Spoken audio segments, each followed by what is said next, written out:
네, 그럼 저희도 스튜디오에서 전문가 모시고 날씨 상황 알아보도록 하겠습니다. 네, 맹소영 기상 칼럼니스트 자리했습니다. 어서 오십시오. 네, 안녕하세요. 예, 안녕하십니까? 앞서 기상캐스터 연결해서 현재 기온이라던가 앞으로의 날씨 전망해봤는데 좀 구체적으로 짚어보겠습니다. 일단 오늘 나오니까 출근길 공기가 좀 달랐거든요. 어떻습니까, 날씨가?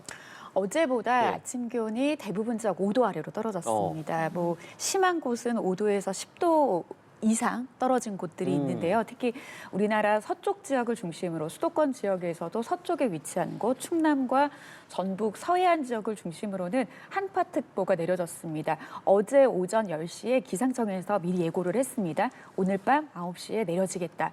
그리고 이제 유지가 되다가 지금은 내려져 있는 상태입니다. 근데 오늘 오전 10시에 이제 잠시 후 12시에 해제를 하겠다. 그러니까 그만큼 추위가 갑작스럽게 찾아온 건 맞기는 하지만 강도가 그렇게 오래 가지는 않아서 일적에 내려지는 한파특보는 이제 해제가 됩니다. 하지만 낮 동안에도 강한 바람이 남아 있고요. 워낙 찬 공기가 들어왔기 때문에 한파특보 해제됐다라고 해서 뭐 추위가 물러갔다는 건 아니고 주말까지도 내내 좀 낮 동안에도 좀 쌀쌀한 날씨 이어질 겁니다. 지금 일부 지역에서 또 눈도 내리고 있다라고 하는데 어느 지역에 어느 정도 내리고 있는 건가요? 지금 강원 영동 지역에 눈 얘기를 하는 것 같은데요. 어제 늦은 오후부터 눈이 내리기 시작해서 밤 사이에 많게는 강원 영동 양양 지역 같은 경우에는 10cm 이상의 눈이 내려 쌓였습니다. 그리고 대부분 지역도 5cm 안팎의 눈이 내려 쌓이면서 이들 지역으로는 대설특보가 폭넓은 지역에 내려졌었거든요.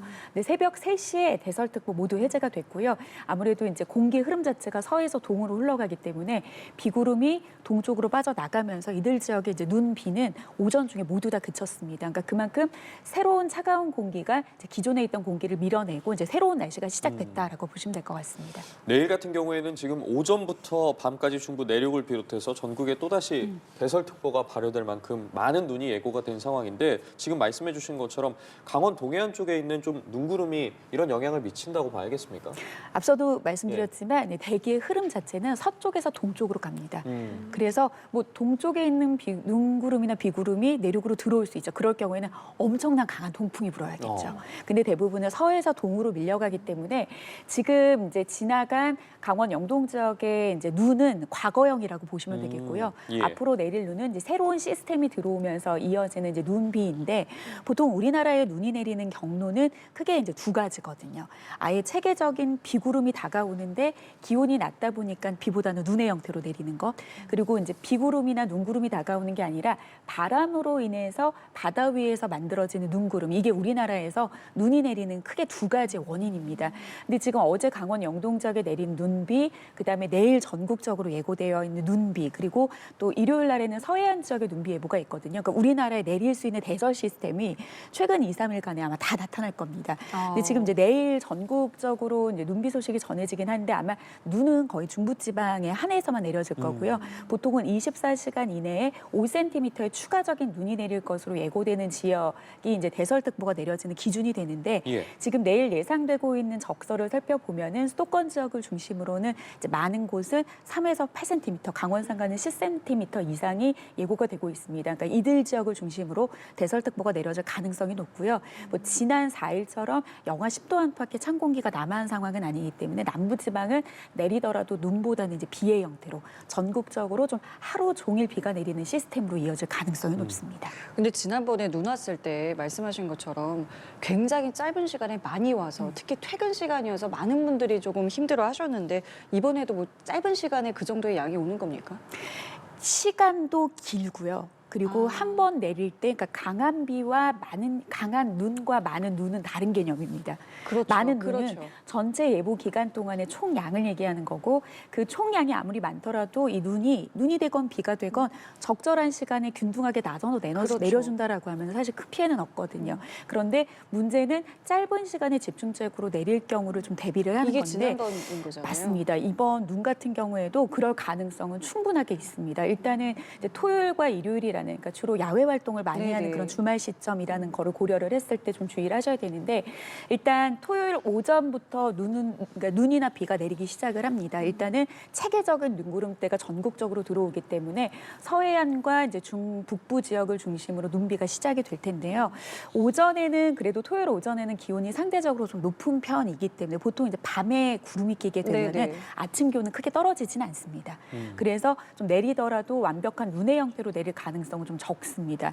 그런데 이제 점점 찬 공기와 함께 이 눈구름이 들어오게 되면은 지역적으로 따졌을 때는 이제 찬 공기가 직접적으로 맞닥뜨리는 중부지방을 중심으로 이제 눈의 형태가 훨씬 더 뚜렷해질 거고요. 그리고 시간대로 고려했을 때는 이제 기온이 점점 낮아지는 늦은 오후라고 하면은 오후 3시 이후부터. 그러니까 네. 확연하게 육안으로 봤을 때 비보다는 이제 눈으로 내리는구나라는 것을 이제 염두할 수 있기 때문에 좀 날씨 예보를 좀 시간별로 살피시는 게 좋을 것 같고요. 특히 올해 같은 경우에는 정부 차원에서도 대설에 대한 그런 예보를 과거에는 1시간 단위의 관측 단위로 이제 실시간으로 전해줬는데 지금 이제 10분 간격으로 좀 더 상세하게 준다라고 예, 하니까요. 예. 물론 예보에서 눈비 영역을 맞추는 건 굉장히 사실 어려운 일입니다. 하지만 레이더상에서 이 구름이 비를 가졌는지 눈을 가졌는지를 관측하는 그 관측 그 범위대에 이 시스템이 들어오게 되면은 우리나라 예보 상당히 맞거든요. 예. 네, 그렇기 때문에 이제 눈비가 시작이 됐을 때는 좀 실시간으로 기상청 홈페이지나 앱을 통해서 레이더 영상 살핀다라고 하면 큰 불편함 없으실 겁니다. 맞습니다. 계속해서 그렇기 때문에 기상 소식을 확인해야 되는데 눈이 내리는 형태에 대해서 말씀해 주셨는데 그 특징에 대해서도 좀 짚어볼게요. 저희가 지난번부터 계속해서 이야기하고 있는 게 이 습기를 머금은 눈, 습설이라고 하잖아요. 이 습설이 내렸을 때 돌이켜보면 피해도 조금 더 컸었던 것 같고요. 주의할 점도 많은 것 같은데 이번에도 그런 습설이 내리는 겁니까? 많은 분들이 추우면은 당연히 비보다는 눈이 내리는 게 당연하다는 상식이겠죠. 근데 네. 눈길이도 더 추운 날에 내리는 눈과 덜 추운 날에 내리는 눈이 있습니다. 이번 같은 경우에는 물론 춥기는 춥습니다만 그러니까 무겁지 않은, 그러니까 건조한 눈이라고 해서 말하는 건설의 형태는 실제 습기를 머금고 있지 않기 때문에, 그러니까 습설이 건설보다 10% 정도 그 습기를 더 많이 머금고 있거든요. 그러니까 이것은 눈이 형성되는 과정에서 녹고 얼고로 반복을 한다라는 거기 때문에 상층의 온도가 건설이 형성이 될 때보다 상대적으로 굉장히 좀 따뜻한 편입니다. 그러니까 추운 날씨끼리 비교를 하자면 상층의 온도가 거의 영하 30도 이하로 떨어지는 게 건설 형태고, 지금 뭐 영하 10도 아래, 그다음에 지상의 기온 자체가 영하 10도 아래로 떨어져야지 건조한 눈의 형태로 만들어지거든요. 근데 지금의 어떤 기온의 전국적인 분포를 살피더라도 건설보다는 습설의 형태로 내릴 가능성이 굉장히 높습니다. 예. 그러니까 눈의 모양 굉장히 이뻐요. 한방눈처럼. 네. 근데 그 한방눈의 큰 조직이 거의 습기를 머금고 있다라고 보기 때문에 네. 일반 눈보다 2배에서 3배 정도 굉장히 무거운 눈입니다. 그렇기 때문에 일단 이제 내일 전국적으로 예보되는 눈의 형태도 습설의 가능성이 굉장히 높습니다. 그래서 만약에 강한 눈의 형태로 내려지지 않는다라고 하면은 내 집 앞이라든지, 그러니까 지자체나 정부 차원에서 제설 작업을 기대하시지는 마시고요. 예. 내 집 앞에서 쌓이는 눈들을 좀 계속해서 주기적으로 좀 위험하지 않는 선에서 털어준다라고 하면 그런 쌓인 눈으로 인한 눈무게로 인한 붕괴 사고를 좀 최소화하지 않을까 싶습니다. 능동적인 대처가 굉장히 중요합니다. 그래 보이네요. 또 하나 궁금한 거는 바람은 또 어떻습니까? 이 바람이 불면 체감 온도가 또 한층 더 낮아지기 때문에 굉장히 또 힘들단 말이죠. 그렇죠. 우리가 여름철에 바람 때문에 뭐 기온이 더 시원하다 뭐 이런 것들은 아니죠. 왜냐하면 공기 자체가 예. 차가운 공기가 부느냐 더운 공기가 부느냐인 건데, 이거는 대륙에서 확장하는 차고 건조한 공기가 이제 내려오는 거기 때문에 굉장히 바람으로 인해 체감 온도가 떨어지는 영향도 굉장히 큽니다. 지금 해안에 내려져 있는 강풍특보라든지 지금 풍랑특보도 점점 해제가 되고 있는 상황입니다. 그러면 네네. 일단은 전반적으로 바람의 강도는 약해지고 있기는 합니다만 특보 수준의 바람이 약해지는 거인지 바람이 전혀 안 부는 거는 아니거든요. 오늘도 전국적으로 초속으로 따졌을 때는 15m 정도의 바람이라고 하면 시속으로 환산했을 때는 거의 55km의 순간적인 바람이 오늘 전국적으로 불 수 있습니다. 그러면 체감 온도를 많게는 2, 3도 정도 끌어내릴 수 있기 때문에 바람으로 인한 체감 온도가 떨어지지 않도록 보온 관리에 각별히 신경 쓰셔야겠습니다. 네, 지난주에도 이렇게 강추위와 함께 눈이 온 뒤에 비교적 좀 날씨가 따뜻해졌거든요. 이번엔 좀 어떻습니까?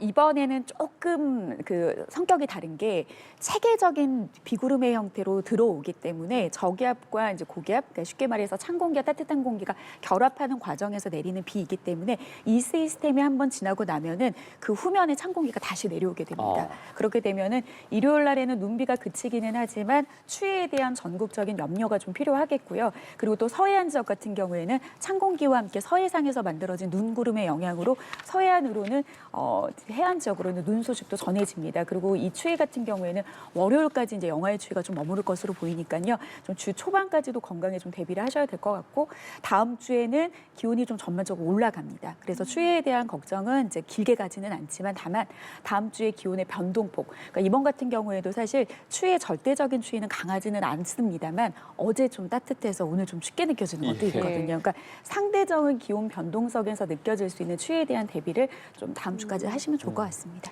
알겠습니다. 오늘 말씀은 여기까지 함께하겠습니다. 지금까지 맹소영 기상 칼럼니스트와 함께했습니다. 말씀 감사합니다. 고맙습니다.